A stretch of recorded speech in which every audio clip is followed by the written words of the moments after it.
Halo teman-teman, berjumpa lagi dengan saya Hugo Ivan dari Business Hack. Nah teman-teman, beberapa hari terakhir menarik ya kalau teman-teman lihat podcastnya Deddy Kobuser. Di situ dibahas tentang dia memanggil seseorang namanya Ferry Irwandi yang dimana dia adalah seorang stoik ya, atau menganut prinsip stoikisme ya. Buat teman-teman yang belum tahu, intinya stoikisme ini adalah konsep di mana untuk kita lebih bahagia gitu dengan istilahnya menurunkan ekspektasi ya, ekspektasi. Nah, dan nanti kita istilahnya stoikisme ini sebuah prinsip di mana kita menjadi orang yang lebih menerima gitu ya, menerima kenyataan gitu, atau lebih yang tidak mau membandingkan diri dengan orang lain. Ini seperti itulah. Nah, jadi teman-teman mungkin nanti bisa dipelajari tentang stoikisme di video lainnya ya, video lain di channel lain. Nah, tapi teman-teman, judul kali ini adalah cara menghadapi kegagalan dengan konsep stoikisme. Langsung saja tanpa berbasa-basi, ini pembahasannya. Nah teman-teman, beberapa bulan terakhir ini bisa dibilang bisa dibilang melewati fase yang namanya fase overthinking gitu ya, atau fase insecure mungkin bisa dikatakan gitu. Yang saya yakin teman-teman alami juga gitu ya. Ketika ngelihat story temen yang lebih sukses, itu seakan lebih sukses, mereka udah punya mobil mungkin, udah nyicil rumah gitu ya, atau mereka kerjaannya udah kayak keren, udah masuk BUMN, mungkin udah jadi CEO mungkin ya. Itu ada rasa di mana kita ngerasa kayak kesel sama diri sendiri. Kenapa sih kok saya masih di sini-sini aja gitu ya? Kenapa sih kok saya masih kayak nggak bergerak di roda ini gitu? Saya masih ngerasa nggak ada progres yang berarti di hidup gitu ya. Nah, mungkin teman-teman pernah ngelihat orang yang sudah nikah duluan mungkin ya, dan kalian galau, tiba-tiba insecure dan sebagainya. Nah, itu dan merasa bahwa itu teman-teman merasa diri gagal ya. Maka dari itu judul di video ini, kata kegagalan tuh saya kasih tanda kutip ya. Nah, itu teman-teman sangat cocok sekali ketika kita menerapkan konsep yang namanya stoikisme. Nah, cuma di sini saya tidak mengambil konsep stoikisme secara utuh ya teman-teman ya. Di sini saya ambil konsep bahwa gini, ketika kita menghadapi kekecewaan, kesedihan, seringkali penyebabnya adalah tadi ekspektasi kita terhadap diri kita yang terlalu besar, ya enggak?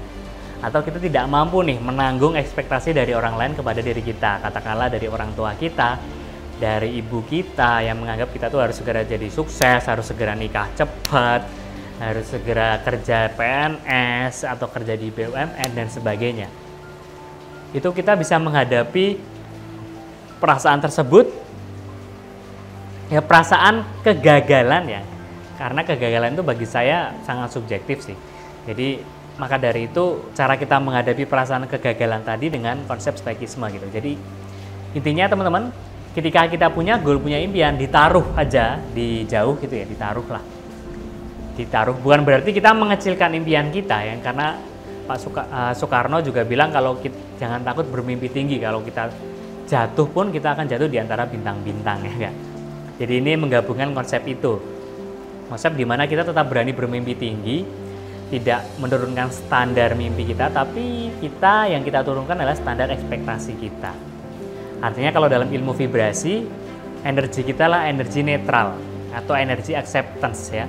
Kalau orang Jawa tuh bahasanya nerimo gitu ya. Nah, energi di mana kita melakukan hal-hal dengan sebaik mungkin, hal-hal yang kita bisa kontrol dengan kita tetap melakukan hal-hal dengan semaksimal mungkin, sebaik mungkin, tapi kita menyerahkan sisanya kepada Tuhan gitu. Kita menyerahkan sisanya kepada Tuhan, atau bisa dibilang we do the best, let God do the rest ya. Kita lakukan yang terbaik dan biarkan Tuhan melakukan sisanya. Nah teman-teman, jadi ketika kita sedih, ketika kita gagal gitu, yang pertama akui dulu, akui rasanya, rasa sedihnya diakui. Kalau teman-teman mau nangis silahkan, kalau teman-teman mau nonjok-nonjok, guling, bantal silahkan, kalau teman-teman mau teriak-teriak silahkan ya. Kita lampiaskan semua emosi kita. Ya, kita akui saja ya, kita sedang jatuh. Ya. Kita sedang jatuh. Nah, setelah kita mengakui, kita mulai sadar nih, kita ada di level energi yang rendah.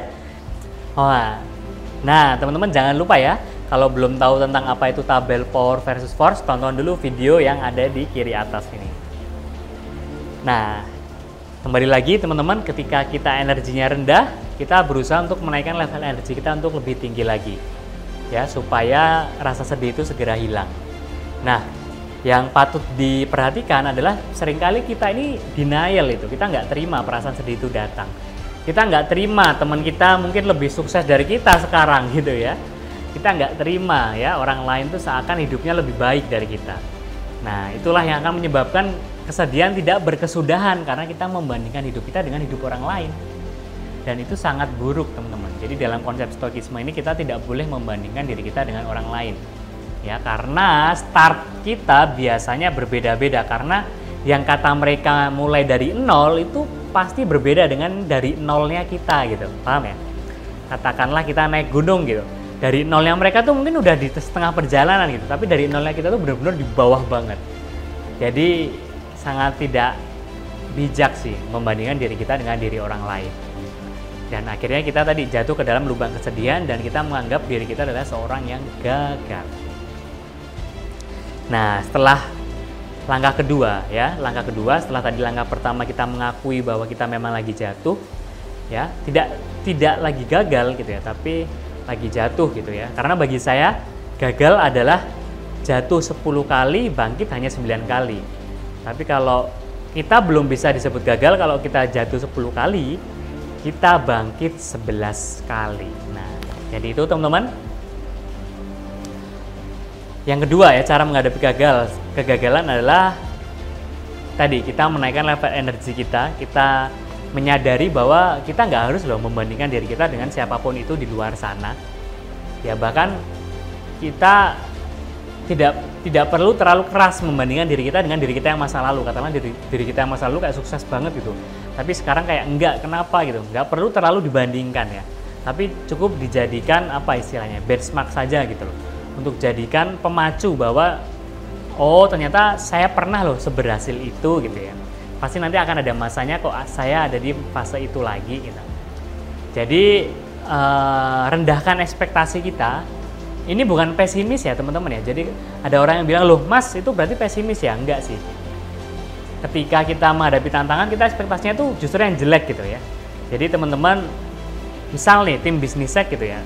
Saya pernah mainin namanya rejection game. Rejection game ini adalah kita mencari 100 penolakan berturut-turut gitu. Nah, jadi intinya saya jualan pens, saya ini teman-teman. Saya nyari duit sebanyak 1 juta gitu ya. Nah, jadi goalnya tuh bukan nyari duit sebanyak 1 jutanya, tapi goalnya adalah di prosesnya. Justru saya mencari penolakan sebanyak 100 kali ya. Jadi nanti ketika ditolak tuh saya nggak sedih lagi gitu. Oh, udah ditolak yang ke-10 nih, yes gitu. Yuk nyari penolakan lagi sampai 100. Jadi teman-teman fokuslah ke proses ya. Jadi cara menghadapi kegagalan adalah fokuslah ke proses, karena kalau fokus ke hasil terus-menerus yang kita rasakan adalah ketidakbahagiaan atau rasa unfulfillment yang terus-menerus. Jadi mungkin next kita akan bahas tentang konsep kura-kura ya.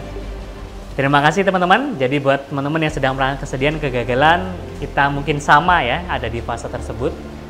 Merasa rendah diri, merasa tidak berguna, dan sebagainya. Maka dari itu yuk teman-teman kita berjuang bareng, kita fokus ke proses, dan kita akui bahwa kita hanyalah manusia biasa yang tidak lekat dari banyak kesalahan. Semoga videonya bermanfaat. Kita berjumpa lagi di video selanjutnya. Sampai jumpa.